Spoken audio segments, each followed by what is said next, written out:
ओशो कहते हैं कि हम बड़े बेचैन हो जाते हैं जब महामारी फैल जाए, लोग मरने लगे। लेकिन एक बात पर हम ध्यान कभी भी नहीं देते हैं कि सभी को मरना है। महामारी फैले या न फैले, इस जगत में 100% लोग मरते हैं।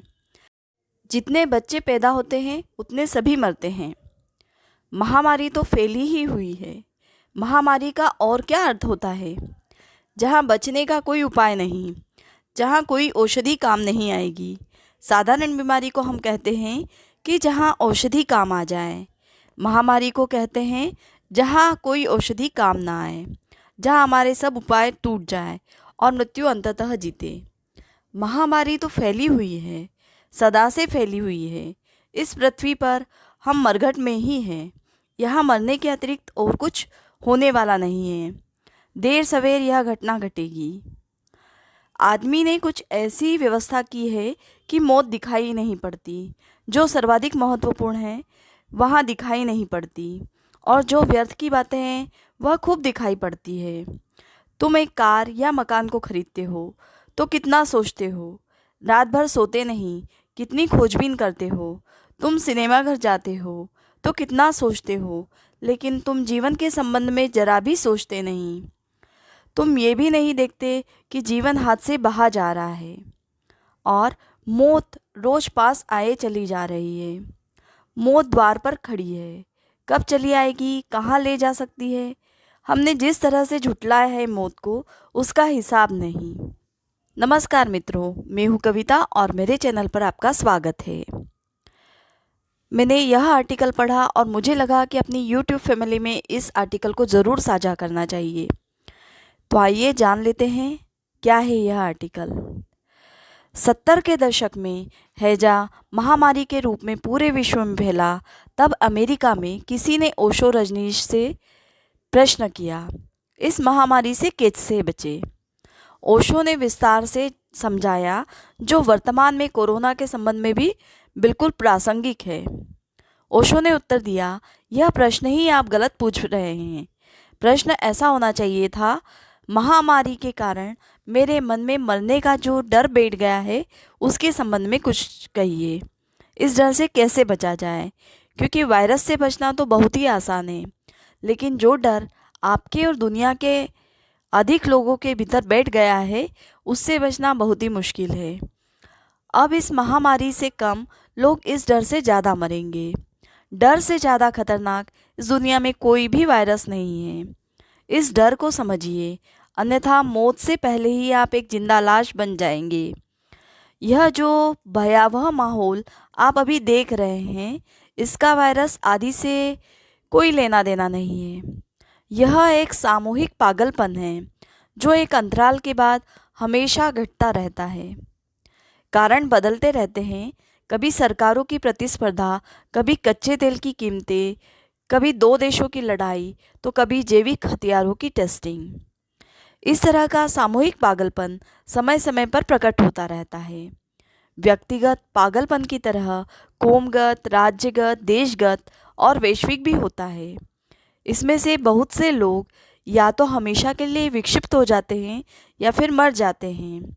ऐसा पहले भी हजारों बार हुआ है और आगे भी होता रहेगा। और आप देखेंगे कि आने वाले बरसों में युद्ध तोपों से नहीं बल्कि जैविक हथियारों से लड़े जाएंगे। लेकिन मैं फिर कहता हूँ, हर समस्या मूर्ख के लिए डर होती है, जबकि ज्ञानी के लिए, विद्वानों के लिए अवसर। इस महामारी में आप घर पर बैठिए, पुस्तकें पढ़िए, एक्सरसाइज कीजिए, शरीर को कष्ट दीजिए, व्यायाम कीजिए, फिल्में देखिए, टेलीविज़न, मोबाइल फ़ोन देखिए, योग कीजिए, 1 माह में 15 किलो वज़न घटाइए, चेहरे पर बच्चों जैसी ताजगी लाइए। मुझे अगर 15 दिन घर बैठने को कहा जाए तो मैं इन 15 दिनों में 30 पुस्तकें पढ़ूंगा, और कुछ नहीं तो एक बुक लिख डालिए। इस महामंदी में पैसा इन्वेस्ट कीजिए। ये अवसर है जो 20-30 साल में एक बार आता है पैसा बनाने का। सोचिए, कहाँ बीमारी की बातें करते हैं। ये भय और भीड़ का मनोविज्ञान सबके समझ में नहीं आता है। डर में रस लेना बंद कीजिए। आमतौर पर हर आदमी डर में थोड़ा बहुत रस लेता है। अगर डरने में मज़ा नहीं आता तो लोग भूता फिल्में देखने क्यों जाते? ये एक सामूहिक पागलपन है जो अखबारों और टीवी के माध्यम से भीड़ को बेचा जा रहा है। लेकिन सामूहिक पागलपन के क्षण में आपकी मालकियत छीन सकती है। आप महामारी से डर सकते हैं तो आप भी भीड़ का ही हिस्सा है।